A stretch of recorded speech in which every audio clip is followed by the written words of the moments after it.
Welcome to episode 5. It's always kind of funny when we start these podcasts because who's out there, who's listening, and who's in our audience. But today, my name is Kai Bjorn. I am the one that originated the Bjorn identity. So today, the Bjorn identity is fueled by Corporate Connections. Corporate Connections is where leaders connect and executives connect around the world through a proven structure that gives members access to opportunities for business growth, strategic alliances, joint ventures, and the co-creation of new enterprise. So Kai Bjorn, Corporate Connections Canada, we're part of a global community right now. It's hard to keep track of how big we are because, when you sort of build 15 to 2,000 members across the planet, it's a lot of work, but then exponentially we just grow. And so today, again, I have the luxury of having our global president and my good buddy, Robert Gervais, who's going to assist us today on our podcast. Hi, Robert. How are you? It's great to be here, Kai. I feel great. It's fun to be back. Thank you for allowing me to come back and excited. It's excited to share hopefully some tips and tricks and ideas and thoughts that are going to bring some value to everyone. Well, Robert, you do bring value because I was looking at those sound bites that were created from the last podcast we did together, and you were the feature on a whole bunch of them. And so I was sitting there patiently waiting for my mug to come up, and it didn't, but that's because you added great value. Oh, that's kind. And so today we're going to go for 25 to 30 minutes, and we're going to focus in on something that I think is really, really important in business. It's called the thank you and getting the thank you. And so it's been since the beginning of time that we always want to be appreciated and get the thank you. And so I took some notes here. Finding the thank you. Why do people say thank you? They say thank you because it builds relationships. It improves the morale and motivation of the people around us. It enhances customer service when you're appreciated. It differentiates your business from others that don't appreciate the client. It facilitates constructive feedback, what I think is really, really interesting, and reduces network turnover. Not quite sure why I put that one, but no, it's true. I'll read as you're talking as to why. But you understand the value of a thank you? Yeah. So it's an interesting thing is I think we don't do things necessarily to get a thank you. At least I'd like to think we don't. Most of us who like to give, and I think it's human nature to want to have your own, you could say, network, your own community, your own tribe. We tend to develop it, and whether it's through business, through sports, through different ways of friendship, there are a whole bunch of different ways we create that. And we're not necessarily helping others or doing things to get a thank you, but we tend to notice when we don't get a thank you. 100%. Right? It's human nature. If I do something for someone and I do it because I want to help them, but I don't feel that they appreciated it, I'm less likely to want to do it for them again. And it comes even holding a door. 100%. Oh, I'm that's the worst. The base point. Yeah, I hold the door, and if they don't say thank you, you give the old shout back. You're welcome. Exactly. I'm that guy. Like I expect. I want to be nice, but I also want people to be nice back. And I want to know we all have limited time, limited energy, and if we're going to go out of our way to help someone, which is it gives us a great feeling. You hope that people feel the same way. Yeah, it's common courtesy. It's like I said, it's been since the beginning of time. We appreciate nice gestures, kind gestures, and support from the people around us. But if we pivoted, and when I sort of talked about what this podcast is based on today, it's getting the thank you and going back for the thank you. And there is a real commercial side to it. When we build strong networks, we're building our relationships. It's based off of giving, right? To receive, and that's the cornerstone of Corporate Connections, right? Yeah. We support one another selflessly. We're not expecting anything in return, but at the same time, when we do support someone, we appreciate them coming back and being considerate about it. And it's a reciprocal bank, right? So if I help you out, if I help out a fellow member, a friend, whoever it might be, I know it may not come back from them, but it's building my brand, my reputation. And if they thank me, especially if they thank me publicly, other people in the room are going to notice and say, okay, so Robert reached out, went the extra mile and helped this person. I want to help him. And so there's this, it's kind of this wonderful self-fulfilling, it's top of mind, self-fulfilling prophecy where as people get to know that you're someone who's willing to help others, and that comes from people saying thank you. I agree. And well, if we get to some specifics, I always look at it when from a connecting standpoint, from that commercial side, I go out of my way to find ways to support others just to get the thank you, to become top of mind. And there's nothing wrong with doing that. You know, it's a tactic.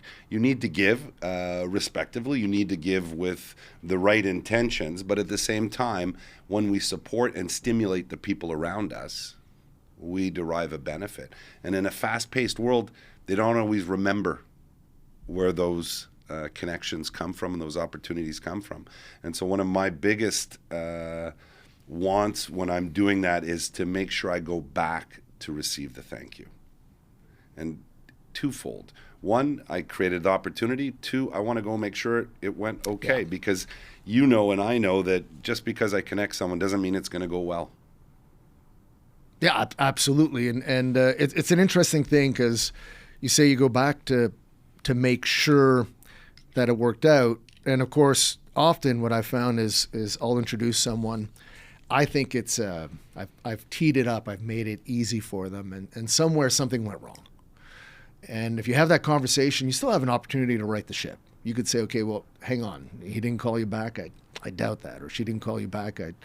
And it's as simple as making a couple calls. You reconnect people and things happen. It doesn't always happen the first time. Again, people are busy. The intentions are good. It's not always perfect. But I think also, and sometimes people will say, no, I don't care about the thank you. It's a selfless act. Yes. Perfect. But human beings, as a rule, we're not selfless, not completely. Very few humans are completely selfless. And that's okay. I think we need to recognize, again, that part of that thank you is feeling good about what you've done. And it's nice to feel good.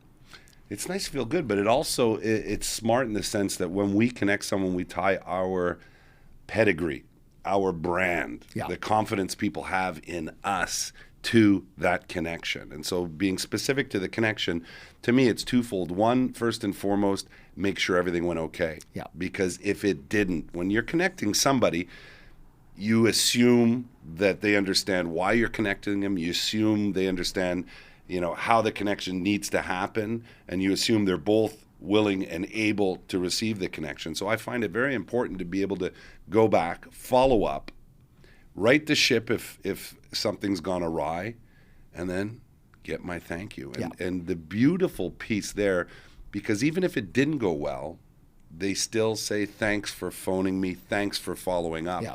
And the intent of my being supportive to them is realized.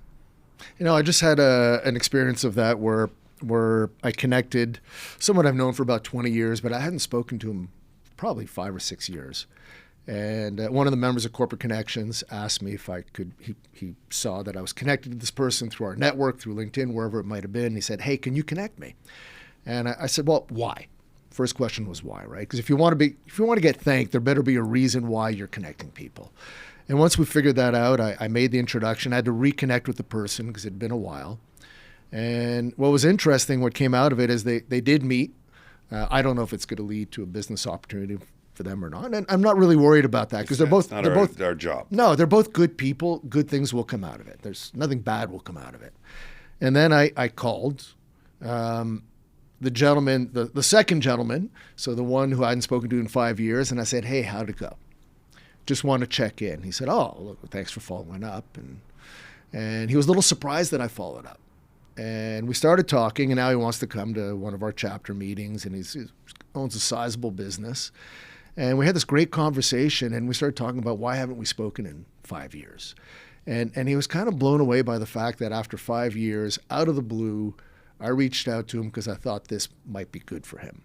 And really, if I'm being brutally honest, it wasn't really me who thought of it. It was the other person who asked for the introduction.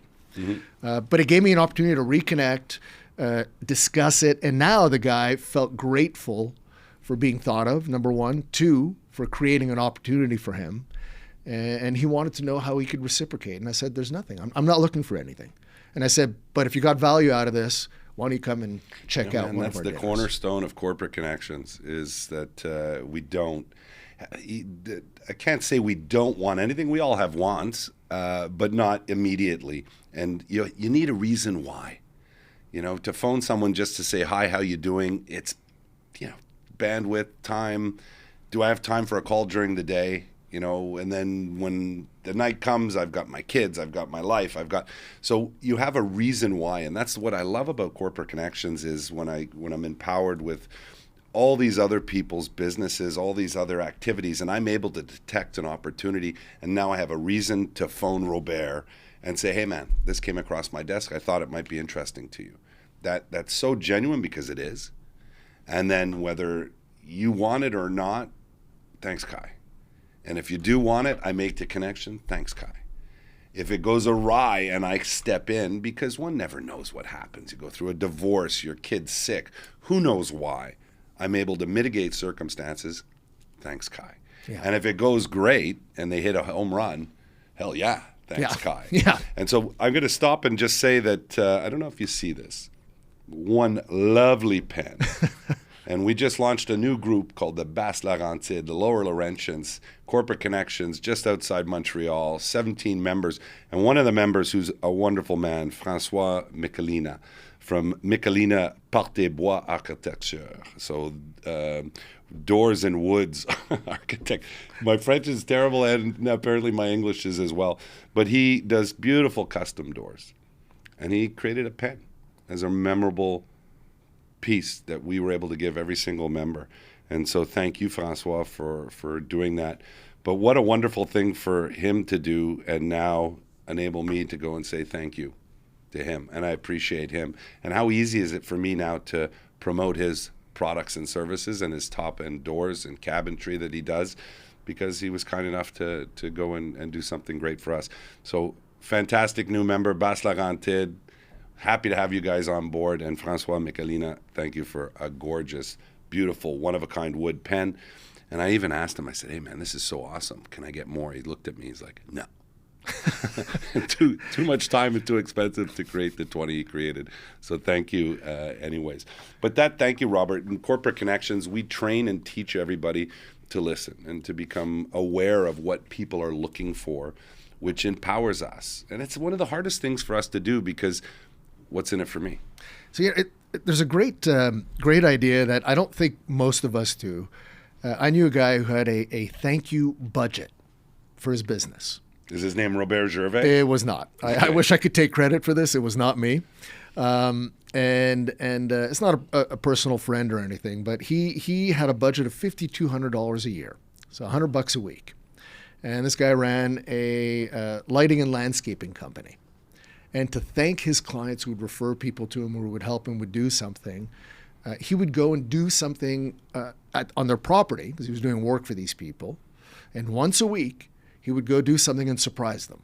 Put in new lights, add something, no cost. So he had this little budget, $100 a week, and he said it brought him hundreds of thousands of dollars in business. And that's not why he started doing it. At the beginning, he was doing it because he just wanted to show his appreciation. And then he said, but it turned into actually part of my marketing unbeknownst to me. I was just trying to be nice. And I realized people so appreciated this act of kindness, of appreciation, that they would then send me more business and more opportunities and refer more people to me. So I thought it was and I wish I'd known this when I used to have my old company. And now that I'm saying this out loud, I'm thinking this is something I should be doing in our business today, is a thank you budget. Or a pen. Well, yeah. That's a great example, right? It is a phenomenal example. It's something he didn't need to do, but he did. Yep. Out of courtesy and sort of respect to the group of business individuals he's surrounded with, and put that effort in. But it's interesting you say that. I have a beautiful dog, and my dog needs to go to the spa. And it used to be $80. Then it was $90. And now it's $97. But my dog comes out with a beautiful bow. It's just a little thing that makes her look so cute that doesn't get me questioning, the costs. Everyone needs to make money, but it's small things. And like you said, it doesn't have to be some, massive, nor do we want it to be. It's a bottle of wine. It's something, and it's important to follow up. And that's something that I make sure I do, which is tough. Are there techniques to being able to follow up? Should we put it into our calendar when we connect somebody? Should we put a post-it in somewhere that says, make sure that you follow up? Yeah, absolutely. And I think you can even set the expectation up front. So I had a call this morning with Pete, our master franchisee in the UK, and I was connecting him to a gentleman out of Chicago, John. And we had scheduled this call a couple weeks ago, and the first thing I said, hey, Pete, I want to make sure you guys connected. And he said, and I think because he knew we were on our call today, he had connected with him earlier today. And just knowing that there was this follow-up, this structure to it, it encouraged him. And I'm not saying he wouldn't have done it. I'm sure he would have. But it's one of those things like, guys, I'm going to introduce you. I want to make sure you connect. I'm going to follow up with each of you in a couple weeks. And then once that's done, it's amazing. It's a simple gesture. So I had cards made that just have my name on it. And they're sort of like a little 4x5 card or 4x6 card with envelopes. And I will write a little handwritten note, say, hey, thanks for taking the call. Thanks for meeting with so-and-so. And I send those out. And that act, when people receive that card, because it's such a rare thing nowadays, right? Nowadays, everything is electronic. The fact that you took the time, small gesture, it can have a huge impact. So I think there are a lot of things we can do, a lot of ways to say thank you. It's not just saying thank you in a call, and that's great. I mean, I think that's the first step. But take it to the next level. You pivoted on me, so that is the importance of thanking our referral sources. Our referral sources are the people around us, our network, right? We have the passive ones, which are just people that like us, and then we have the strategic ones, are people that are in the same sort of verticals as us. Complementary businesses in some capacity. And so it is important that we have the thank yous for those that are supporting us. But at the same time, like I said, the strategic piece that I love doing is being proactive when I've given someone an opportunity to come and call and say, hey, how did it go? And if you've ever connected someone, as many times as it's gone well, how many times do we not know it went bad? Yeah. Because I remember connecting someone and I thought I did them such a service. And so when I saw them at a party, I was sort of, hey. You're crowing, you're feeling good. You owe me. You're like, come on, when are you going to give it to me? Individual wasn't talking to me. And so I went over and said, hey, how's it going? Great. A little short. All right. Yeah. And then now I'm saying, hey, I had set you up, man. I never heard back from you. It was terrible. And then we went through that the individual had lost a few dollars. The deal didn't go through. The person ghosted him, as that great expression goes, didn't return the phone calls. And it was my mistake because I had rushed it and I had put two people together that were more competitive than complementary. Okay. And it was across my desk. I'm looking to meet and I threw it. And it re-emphasized to me the importance of taking our time, that it is my network, it's my brand, it's me when I make these connections. I will always make a connection, but I think it's important we mitigate any risk to maximize any reward. So it's interesting you say that, because often when I'll introduce people, I will qualify the introduction. So I have to say, Robert, you're really good at that. Even though you may know somebody, you will say, just because I know him doesn't mean it warrants an intro. Yeah. And not only that, I'll introduce someone and say, look, I haven't done business with this person. You should do your due diligence. I like the individual. This is why I like them. This is why I trust them. This is why we have a relationship. And I'll tell the person that I'm introducing that this is how I'm going to introduce them. I'm very open about it. I go, is that okay? Because I don't want them to be upset that I didn't give them the type of introduction they were expecting. So I try to be very open, very upfront. I'm going to connect you to this person. Here's how I want to connect you. If that's not okay, then let's put it on hold. Let's get to know each other better, 100%. And then we can do it a different way. I'm in the final strokes of a major deal. Oh, okay, so you have no bandwidth. Life ain't great at home today. I need a month. Okay, you don't have the bandwidth. Yeah. It's Well, important to qualify like that. And it's also understanding, right? If someone calls me and they say that they want to connect, and they say, hey, I want you to introduce me to so-and-so. And so I ran politically way back in 2004, right? And someone will say, I want you to introduce me to Stephen Harper. And I'm like, why? They're like, oh, well, because it's going to help me do this and this and that. I go, no. Why would Stephen Harper want to meet you? Right? Like, why? Like, not why. I know why you want to meet them. I know the value you'll get. But if I'm going to connect you to someone, I go, I know the person, but I don't have the depth of relationship that they're going to take a call just because I call them. And I want to make sure both parties are getting value. Because if both get value, they're both going to thank you.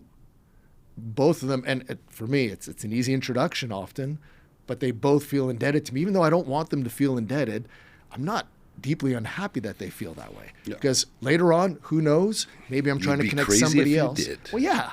And I might want to connect them with somebody else, and now they're going to want to say yes because they're going to say, hey, Robert helped me out here. I want to help you back. 100%. And that's why I was saying you have to have a reason to call, but you have to have a relevant reason to call. We don't want to waste people's time. And if I'm phoning someone that's strong in my network, they're taking my call. And so I need to do the homework, like you said, and find out. And I always preface it. And I did a call this morning before we came in here today. Really interesting project. The individual knew that my network could help him out. And as I explained to him, I need a little more insight, a little more information, qualify it for me, and give me a reason to call. Because if I'm calling to call, it's a sales call. Yeah. Hey, have you tried this cell phone provider? They're great. And then we find out you just got an extra free month because you signed someone up, right? So this has to be considerate, thoughtful, but also pre-qualified, which I know you do extremely well. And it's interesting when I've seen you do it where they know you know so-and-so, but just set me up because it's going to be great for me. And you say, no, explain it. And I've seen more than once their face drop. Like, what do you mean? But we know each other, 100%. But give me the juice, give me the reason, give me the ammunition to be able to go and always present. To me, it's the most important piece is this of interest to you? Stop talking. No worries. I'll send you a little bit of info. Maybe you digest it. Or, yes, here, let me make the connection and let you guys flesh it out. Do your due diligence because this is not my field of expertise. I just detected an opportunity. Powerful. I tell you, man, this is a powerful, powerful thing in business. No, and I'm a firm believer that nobody likes to be sold to, but everybody likes to buy. So if you present value and you present it in the right way, someone may be interested, but if you try to sell them on it, they're not going to want to meet that person at all. We all run away. I mean, look, I'll get a call from a mobile service provider like mine. And they say, hey, we want to talk about these new services. I'm out there trying to sell me. Not interested. Yeah. Got to go. Yeah. I don't even want to take the call. But if I answer the phone and they said, I want to talk to you about 3 services that you already pay for that you're probably not taking advantage of, and I'd love to give you some tips that are going to help you get more value out of what you're already spending with me, already I'm going to be more open to listening. 100%. So, and it's amazing how a conversation can pivot on how you introduce someone, how you connect them, how you present the value to the parties involved, and making sure that you've done your homework so that when they do connect, they have the right expectations, they're both excited about it, and hopefully something great comes out of it. You know what, man? That's the art of the thank you. And I think it is an art. I know it is an art. And it's something you can prepare. It's a tool in your toolbox. It's ammunition to launch, grow, support your business, and to mitigate any risk of your reputation, but also to enhance your reputation. And so, Robert, it's always a pleasure to have you sit in with us. You're a valuable tool in my toolbox, whatever that means. But probably a good thing. And Kai, thank you. I appreciate it. So this is the Bjorn Identity. Kai Bjorn, along with Robert Gervais, giving a little bit of context around the art of a thank you. Thanks for listening. Cheers.